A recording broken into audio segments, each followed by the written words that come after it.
Every spring, gardeners across the country do the exact same thing. They drive to the garden center, spend $50 or $100 on seeds and transplants, haul bags of soil and fertilizer, spend a whole weekend on their knees planting, and then cross their fingers that the weather cooperates. And then, 5 months later, the frost comes, everything dies, and next spring they start the whole process over again from scratch. But there's a completely different way to grow food. A way where you plant something once, just once, and it comes back every single year, stronger than before, producing free food for a decade or more without you lifting a finger. These are perennial vegetables.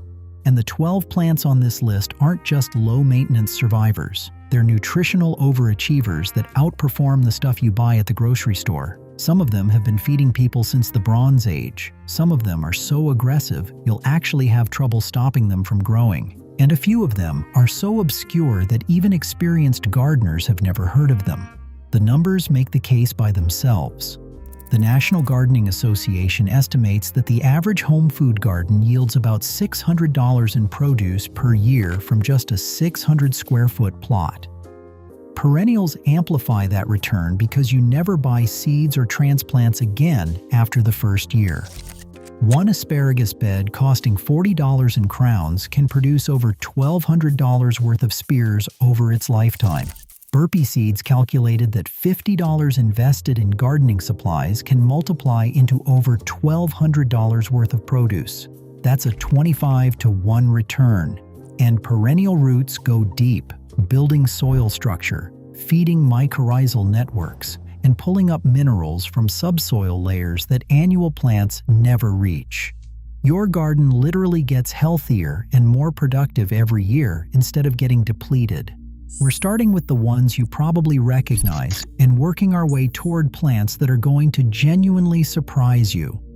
And number 10 on this list? It literally saved an entire colony from starving to death. Let's get into it. Number 1. Asparagus. This is the crown jewel of perennial vegetables, and for good reason. You plant asparagus crowns once, and they will keep producing spears every single spring for 15 to 30 years. Some asparagus beds have been documented producing for over 2 decades without ever being replanted. And here's the wild part. At peak season, asparagus spears can grow 6 inches in a single day. You can almost watch them push out of the soil in real time. Nutritionally, 1 cup of asparagus delivers over half your daily vitamin K and nearly 20% of your folate. It's also one of the only vegetables that contains ergothioneine, sometimes called the longevity vitamin because of its antioxidant properties. The ancient Romans were absolutely obsessed with this plant. Emperor Augustus was such a fan that he reportedly coined a phrase that roughly translates to faster than cooking asparagus whenever he wanted something done quickly. And he didn't just eat the stuff, he actually organized military expeditions to find the best wild asparagus. If you're planting in zones 3 through 7, go with Jersey Knight or Jersey Giant varieties. These are all male hybrids, which means they put all their energy into producing thick spears instead of wasting it on seeds. Dig a trench about 10 inches deep, make little mounds of soil along the bottom, drape the spider-like crowns over them about 15 to 18 inches apart, and give them full sun with well-drained soil. The catch? You can't really harvest until year 3 because the roots need time to establish. Year 1, you just watch the ferns grow. Year 2 may be a light 2-week harvest. But from year 3 on, you'll get 6 to 8 weeks of spears every single spring for the rest of your life. 25 plants will give you roughly 10 pounds a year. At grocery store prices of $3 to $5 per pound, that adds up fast. But while asparagus takes patience, the next plant on our list is basically unkillable from day 1. Number 2. Rhubarb. If asparagus is the crown jewel, rhubarb is the tank of the perennial vegetable world. This plant laughs at cold weather. It survives -30 degrees Fahrenheit and actually needs a hard winter freeze to thrive. If you live somewhere with brutal winters, rhubarb was designed for you. Those massive ruby red stalks contain over 45% of your daily vitamin K per cup, plus a compound called resveratrol, the same antioxidant found in red wine. Rhubarb also packs 42 identified phytonutrients, including emodin, which has been shown to help lower cholesterol. The history of rhubarb is genuinely bizarre. The name comes from the Ra River, which is what the ancient Greeks called the Volga. Ra barbarum literally means root from the barbarian land beyond the Ra. When the English first tried eating it, they tragically started with the leaves. That went about as badly as you'd expect, because rhubarb leaves contain high levels of oxalic acid and poisonous glycosides. Eat enough of them and they can cause kidney failure. Only eat the stalks. That part is important. Oh, and here's a fun fact for trivia night. A U.S. Customs Court legally classified rhubarb as a fruit in 1947. Why?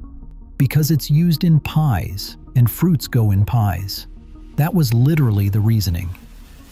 Plant rhubarb crowns with the buds about 2 inches below the surface. Give them rich soil with plenty of compost, and space them 3 to 4 feet apart because these plants get big, like 4-foot diameter big. They're heavy feeders, so a thick layer of compost or well-rotted manure every spring keeps them happy. And if they send up flower stalks, snap those off immediately. You want the plant putting energy into thick, juicy stalks, not flowers. Never harvest more than 2/3 of the stalks at once, and always twist and pull them at the base rather than cutting. Cutting can introduce disease. Do it right and you'll be pulling thick, gorgeous stalks for 10 to 20 years. Some gardeners report rhubarb patches going strong for decades after a single planting. But if you think rhubarb is aggressive, wait until you meet number 3. Number 3, Jerusalem artichoke, also known as the sunchoke. This plant has an identity crisis. It's not from Jerusalem, it's not an artichoke, and its most popular nickname involves a bodily function, but it might be the most productive plant on this entire list. The name Jerusalem is probably a corruption of the Italian word girasole, which means sunflower, and sunchokes are indeed in the sunflower family. They grow 6 to 10 feet tall with cheerful yellow flowers on top.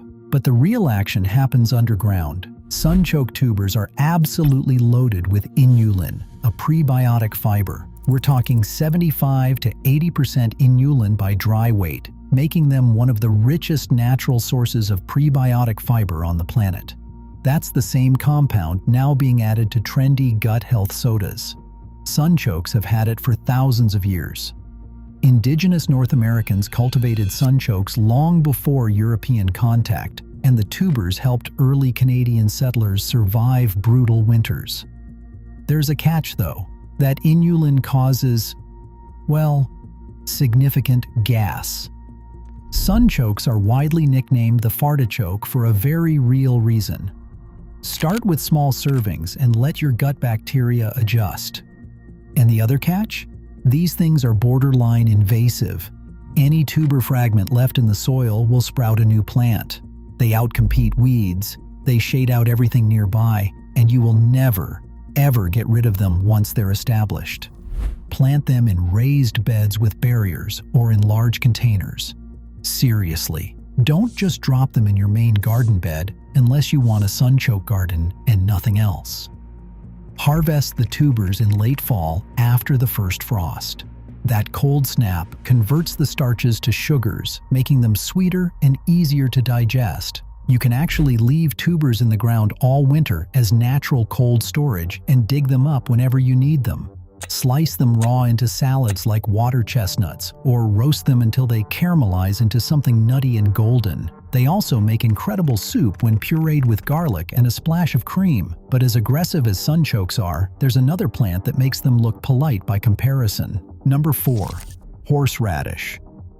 Horseradish is on the invasive plant atlas of the United States. That's how aggressively this thing grows. Even the smallest root fragment left behind in the soil will regenerate an entirely new plant. One gardening authority put it perfectly when they said that if you plant horseradish in the ground, it becomes permanent. But here's why it's worth growing anyway. Fresh horseradish root packs 41% of your daily vitamin C per 100 grams, plus glucosinolates, specifically sinegrin, which breaks down into compounds that studies have linked to inhibiting the growth of colon, lung, and stomach cancer cells. Now for the fun fact, that will change how you look at sushi forever. That little green blob of wasabi you've been eating at sushi restaurants? Almost certainly not wasabi. Real wasabi costs over $75 a pound and loses its flavor within minutes of being grated. What you've been eating is dyed horseradish. And honestly, it's delicious anyway. The best way to grow horseradish is in containers, 15-gallon pots or larger. Full sun to partial shade, deep moist soil. Plant root cuttings at a 45-degree angle, narrow end down. You'll get harvestable roots in a single growing season, and the flavor peaks after the first hard frost. One more thing. When you grate fresh horseradish, it releases allyl isothiocyanate, the same chemical that makes mustard gas, on a much smaller scale, obviously. But it will absolutely clear your sinuses and make your eyes water like you're watching the end of a sad movie. Do your grating in a well-ventilated area, or better yet, use a blender. The longer you wait to add vinegar after grating, the hotter the final product. Add vinegar immediately for mild, wait 5 minutes for maximum face-melting heat. If you're finding this helpful, hit subscribe. We cover gardening tips and perennial food plants every week. Now let's move on to the weirdest looking plant on this list. Number 5. Egyptian walking onion. This one actually walks, or at least it looks like it does. Instead of producing flowers, this onion grows clusters of tiny bulbils at the top of its stalks. As the bulbils get heavier, the stalk bends over until the little bulbils touch the ground. They root themselves right there, up to 2 feet away from the parent plant. Over a few seasons, the colony literally walks across your garden. You get 3 completely different harvests from one plant.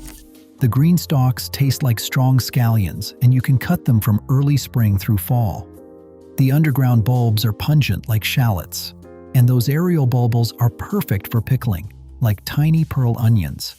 Nutritionally, the green tops deliver a whopping 172% of your daily vitamin K per 100 grams, plus significant vitamin A and vitamin C.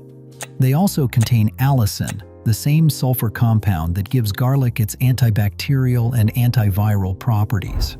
Despite the name, Egyptian walking onions probably originated in India or Pakistan and were brought to Europe by Romans.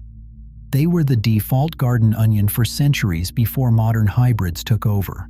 And they have one quirk that makes them incredibly useful for gardeners with black walnut trees. They're one of very few edible plants that tolerates juglone, the chemical that black walnuts release into the soil to suppress competing plants. Plant the bulbils in fall about 2 inches deep, the same way you'd plant garlic. Give them full sun and average soil. That's it. They take care of themselves from there. Now we're moving into the plants that even dedicated gardeners might never have heard of. Starting with number 6. Number 6. Sorrel. If you've never tasted sorrel, imagine biting into a lemon that was raised by spinach. Bright, tart, and intensely fresh. And nutritionally, sorrel wipes the floor with the greens you're currently buying at the store. Per 100 grams, garden sorrel delivers 133% of your daily vitamin A, 80% of your daily vitamin C, and 30% of your daily iron. That vitamin C content is twice what spinach provides and 12 times more than romaine lettuce, all for 22 calories. Before citrus fruits arrived in Europe, sorrel was the go-to sour flavor in cooking. It was everywhere. And French chefs still pair it with fish to this day, partially for the taste, but also because the oxalic acid in sorrel actually dissolves thin fish bones. That's not folklore, that's chemistry. The classic French dish of salmon and sorrel sauce was invented by the Trois Gros brothers in 1962 and became a cornerstone of Nouvelle cuisine. Sorrel is also one of the very first greens available in spring, sometimes pushing up fresh leaves as early as March, while your annual garden beds are still frozen solid. Direct seed it in early spring, half an inch deep, and give it sun or partial shade. You can start harvesting in about 60 days, and the plant will keep producing for 5 years or more. Just cut the flower stalks to keep the leaves tender and prevent aggressive self-seeding. Number 7. Lovage. Imagine celery, but you only have to plant it once and it grows 7 feet tall. That's lovage. This perennial herb tastes like a richer, deeper, more complex version of celery with hints of anise and citrus. One single plant is usually enough for an entire household because the flavor is so concentrated. In Germany, lovage is called the Maggi plant because the leaves taste remarkably similar to the famous Maggi seasoning. Though the seasoning was never actually made from lovage, nobody knows why they taste so alike. Lovage has been a garden staple since at least 812 AD, when Emperor Charlemagne ordered it grown in all imperial gardens across his empire. Medieval monks included lovage oil in love potions. Celtic travelers placed the leaves inside their shoes to soothe aching feet on long journeys. But here's the practical side. Lovage grows in zones 3 through 9. It reaches full size in about 3 years, dies back completely each winter, then charges back up from the crown every spring. Everything on this plant is edible. The leaves, the hollow stems that make incredible natural drinking straws for Bloody Marys, the seeds for spice blends, and even the roots. Give it rich, moist soil and full sun to partial shade. Space it at the back of your garden because it will tower over everything else, and you'll be harvesting from it for 8 to 10 years. Number 8. Good King Henry. This is the plant with the best name in all of gardening, and the backstory doesn't disappoint. Good Henry comes from the German Guter Heinrich, which was a name for helpful household elves and kobolds in German folklore. The king part was added later in English, and nobody's entirely sure why. It's not named after any actual king. But here's what's really remarkable. This plant has been feeding people since approximately 3000 BCE. That makes it a Bronze Age crop, older than most civilizations. It was a staple in medieval vegetable soups alongside leeks and chard, and it survived as a cottage garden plant for centuries. Good King Henry is a triple-use vegetable. In spring, you can harvest the young shoots like asparagus. Just cut them below soil level at about 4 inches tall, peel them, and cook with butter. Through summer, the arrow-shaped leaves work as a spinach substitute, and in late summer, the seeds can be harvested and used like quinoa because Good King Henry is actually related to quinoa and amaranth. It's hardy through zone 3, surviving temperatures down to -25 degrees, and it's rich in iron, calcium, and vitamin C. The Sjoberg Cold Climate Nutrition Study ranked it among the top multi-nutrient perennial vegetables, matching or beating standard grocery store vegetables in 4 or more key nutrients. One sad footnote though. While Good King Henry is easy to grow in gardens, wild populations in Germany are now considered endangered. Growing it at home is actually a form of conservation. The only tricky part is getting it started. Seeds need 8 to 10 weeks of cold stratification to germinate, so sow them in autumn or late winter and let the cold do its work naturally. Or, even easier, find an established plant and divide it in spring. It's slow to get going in year 1, but by year 2 you'll have a sturdy clump that just keeps expanding, producing more food each season. Give it fertile, well-drained soil with compost, and it does well in full sun to partial shade. About 30 plants will comfortably feed a family of 4 once they're established. Number 9. Turkish Rocket. If you want the single most cold-hardy edible perennial that exists, this is it. Turkish Rocket survives -49 degrees Fahrenheit. That's not a typo, -49, and it earned its place in European gardens in the most unusual way. Romans spread the seeds across the continent as horse fodder during military campaigns. The plant escaped from feed bags, naturalized across farmland, and then spread further during the Russo-Persian Wars via cavalry supply lines and along 19th century railways. Today it's classified as an invasive species in parts of Central Europe. Its taproot reportedly reaches up to 30 feet into the soil, mining minerals from deep subsoil and concentrating them in the leaves. But the real reason to grow Turkish Rocket is the flower shoots. Harvest them in late spring while the buds are still closed, like you would broccoli rabe, and they have this nutty, mustardy, mildly cabbage-like flavor. Multiple tasters describe them as having an unusual, slightly shellfish-like quality that sounds weird but becomes genuinely addictive. As a member of the Brassica family, those shoots contain glucosinolates, the same cancer-fighting compounds found in broccoli. Grow it in literally any soil, sandy, clay, poor, rocky, it doesn't care. Full sun, partial shade, drought, neglect. Turkish Rocket handles all of it. Just don't plant it somewhere you might want to use for something else later, because once that 30-foot taproot is established, Turkish Rocket is permanent. We've saved the two most incredible plants for last, and the next one has a story you won't believe. Number 10. Groundnut.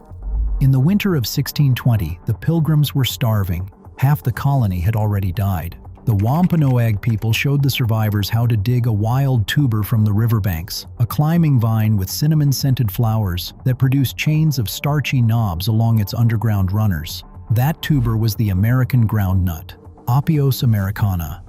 And without it, the Plymouth colony might not have survived. Here's what makes groundnut truly extraordinary. The tubers contain 3 times more protein than potatoes, 10 times more calcium, and twice the iron. They're 16% protein by dry weight, making them the most protein-dense root crop known. The seeds are even more concentrated at 25 to 30% protein. And because groundnut is a legume, it actually fixes nitrogen in the soil, improving the ground while feeding you. It literally makes your garden better just by growing in it. Groundnut is hardy through zone 3, survives -40 when dormant, and produces fragrant purple flowers that smell like cinnamon and vanilla. It needs a trellis because the vines climb 6 to 10 feet. And here's something that surprised me. Japan is the only country that commercially cultivates groundnut. They've been growing it for over 100 years as a health food. In Japan's Aomori Prefecture, families plant groundnut specifically so pregnant women always have access to reliable, high-protein nutrition. The cooked tubers taste like a cross between potato, sweet potato, and chestnut. They roast beautifully, mash well, and work in any recipe where you'd use a potato. You can also dry and grind them into a high-protein flour. Just remember, always cook them first. Raw tubers contain protease inhibitors that will upset your stomach. To grow groundnut, give it light, rich soil, consistent moisture, and something to climb. A sturdy trellis, a fence, or even nearby sunflower stalks. Plant the tubers 2 to 3 inches deep in early spring. The vines will climb 6 to 10 feet and produce those gorgeous cinnamon-scented flowers in midsummer. The one thing that requires patience is harvest timing. Year 1 tubers are small, about an inch across. Let the colony build for 2 to 3 years and you'll get tubers the size of a fist. Dig them after the first frost kills the vines and always leave a few in the ground for next year's crop. Number 11. Ostrich Fern Fiddleheads. This is the plant for that shady corner of your yard where nothing else will grow. Ostrich ferns thrive in shade, deep shade, part shade, that frustrating north side of the house where you've given up on growing anything. And every spring they send up tightly coiled fronds that look exactly like the scroll of a violin. Those coiled fronds are fiddleheads, and they are a legitimate wild delicacy. Fiddleheads are so beloved in Vermont that they are the official state vegetable. In Maine and New Brunswick, fiddlehead harvesting is a cultural rite of spring. Serious foragers have been known to turn off location tags on their photos to keep their secret fiddlehead patches hidden. Nutritionally, fiddleheads are absurdly good for a vegetable. They pack 4.5 grams of protein per 100 grams, which means 41% of their calories come from protein. That's almost unheard of for something that isn't a legume. They also deliver 120% of your daily vitamin A and unusually high levels of omega-3 fatty acids. For a fern. One critical warning though, you must cook fiddleheads thoroughly. Boil or steam them for at least 10 to 15 minutes before eating. Raw fiddleheads contain compounds that cause severe gastric distress. Also, only eat ostrich fern fiddleheads. Many other fern species are carcinogenic. Look for a smooth stem, a deep U-shaped groove on the face, and papery brown scales, never fuzzy or hairy. Plant ostrich fern divisions in shade with consistently moist soil. They spread by underground rhizomes and will slowly colonize your shady areas, which is exactly what you want. Number 12. Skirret. We saved this one for last because it might be the most fascinating plant on the entire list. Skirret is a root vegetable that tastes like candy. Its roots are 65% sugar by dry weight, making them extraordinarily sweet for something pulled out of the dirt. And people have known this for a very long time. Emperor Tiberius of Rome liked skirret so much that he demanded it as tribute from the Germanic tribes he conquered. The name itself comes from a Germanic word meaning sugar root. In 1682, the English garden writer John Worledge declared skirret to be the sweetest, whitest, and most pleasant of roots. Even the royal kitchens used skirret. A cookbook from 1390 called The Form of Cury, used by the master cooks of King Richard II, contains 2 different recipes for skirret fritters. So why have you never heard of it? 2 reasons. The potato arrived from the Americas and produced higher yields, and sugarcane became widely available, making skirret's sweetness less unique. The plant got squeezed out from both sides. But skirret is making a comeback in permaculture and heritage food circles. It's hardy through Zone 4, produces clusters of thick sweet roots in a squid-like arrangement, and you harvest by lifting the whole clump, snapping off the roots you want to eat, and replanting the crown. It regenerates endlessly. The classic preparation is the same one from 1390. Parboil the roots, then fry them in butter. The exterior gets crispy while the inside goes soft and sweet. They also roast beautifully alongside parsnips and carrots. One important note: skirret is in the Apiaceae family, same as carrots and parsley. Do not confuse it with water hemlock, which grows in similar wet habitats and is extremely toxic. Know what you're harvesting before you eat it. So there you have it. 12 plants that you put in the ground once and harvest from for years, sometimes decades. Asparagus that fed Roman emperors. Rhubarb that survives 30 below. Sunchokes you genuinely cannot kill. A walking onion. A 6-foot celery. A tuber that saved a colony. And a root vegetable that tastes like candy and impressed a king. If you've been thinking about starting a perennial food garden, you don't need all 12. Pick 2 or 3 that excite you. Get them in the ground this season, and by next spring, you'll already be harvesting food you never had to replant. YouTube thinks you'll like this video, so click it. And if you made it to the end, subscribe. I'll see you in the next one.